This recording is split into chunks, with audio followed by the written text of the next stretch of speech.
I've been shocked and annoyed by the organic foods. The price spread between conventional and organic food is just outrageous. Today I bought some almonds at my grocery. The ordinary almonds are $2.99 a pound. The organic almonds are $7.45 a pound. That's after almost 2.5.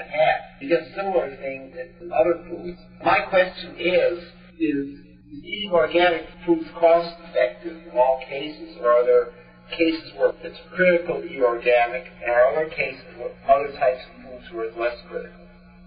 Let's both answer that. I would say, first of all, that it is unquestionably preferable to consume organic foods, but not always possible for not just financial reasons, but availability. And there are certain locations on this planet where if you live there and you did restrict yourself exclusively to organic, that your variety of foods would be too insufficient to meet your nutritional needs. There are some places in England where that is certainly the case. We can't get or don't get that range of organic produce, so if we were to narrow it down, all we'd eat would be apples in some places. I'm not trying to disrespect the glorious apple. It has its limitations. So firstly, I would say one has to consider one's location as well as one's purse. Certainly some foods are more subject to extensive use of pesticides than others. Bear in mind too that apart from the organic issue itself as relates to pesticides, there's a very real issue to do with genetic engineering as well. Papayas come very high on the list of those fruits that have been affected by genetic engineering, even to such a degree that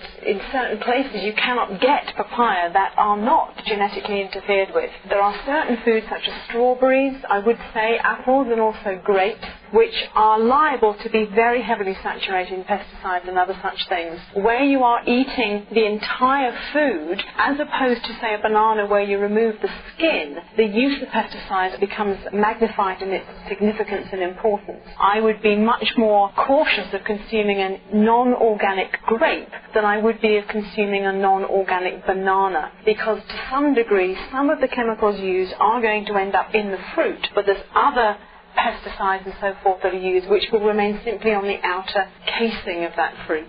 So yes, I would say there are some definitely to be more concerned about than others. It's also a question too of what water is used to irrigate the places where these things are grown. It may be in many cases that although pesticides and so forth aren't being used directly on the crops, that the water that is used to irrigate the plantations is so toxic that that in itself has issues and problems. So it is a complex subject. My advice is buy organic whenever you can afford it and you can find it. If you can't afford it or you can't find it, then have it non-organic as a second choice and be selective. It's really a perfect answer and totally conceit of its own. I would put in other issues. The question about is it always cost effective to buy organic has to be considered from the standpoint of your entire life, or perhaps the entire human existence on the planet. Cost effective for you, cost effective for your grandkids. There are many considerations here. How expensive is it to be sick? When we know that herbicides, pesticides, insecticides, rodenticides, fungicides, fries on the side, all of these things tend to result in serious impairment. No one is promoting the concept that anything ending in CIDE is good for you, that fungicide improves your sex life, or that herbicides improve your attention span, or that insecticides will make your kids smarter in school. You know, the onus of responsibility is certainly on the people putting these things on our food, rather than health seekers being put on the defensive.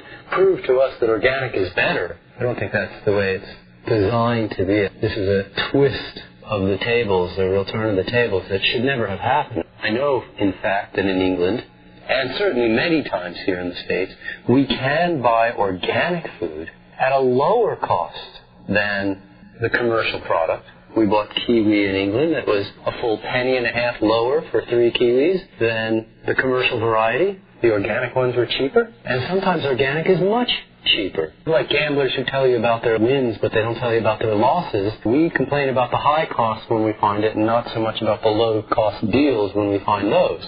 Nevertheless, demand creates supply, and it is never the other way around. If you would like to see the cost of organic produce go down, you must buy organic produce, you vote with your dollar. And you vote with your dollar for organic produce. You send a message to the grocer that he can sell more organic produce. He sends a message to the farmer that he can make money growing organic produce. Every single time that we buy commercial variety produce, and we're at times forced to still, but every time we do so, we send a message to the produce manager that he can make money selling commercial produce, and he tells the farmer, you can make money. We don't care if the lettuce has DDT on it as long as it's crisp, to quote Gracie Slick. And this message is a dangerous message. It's a very expensive message that will cost us for generations. We're opening Pandora's box out onto the crops, and in many cases it is unrecallable. In the case of genetic engineering and in many of the toxins that we're laying down on the field, it is unrecallable. We can't undo this damage. It's going to be extremely expensive damage. So I vote for organic as strongly as I vote for raw.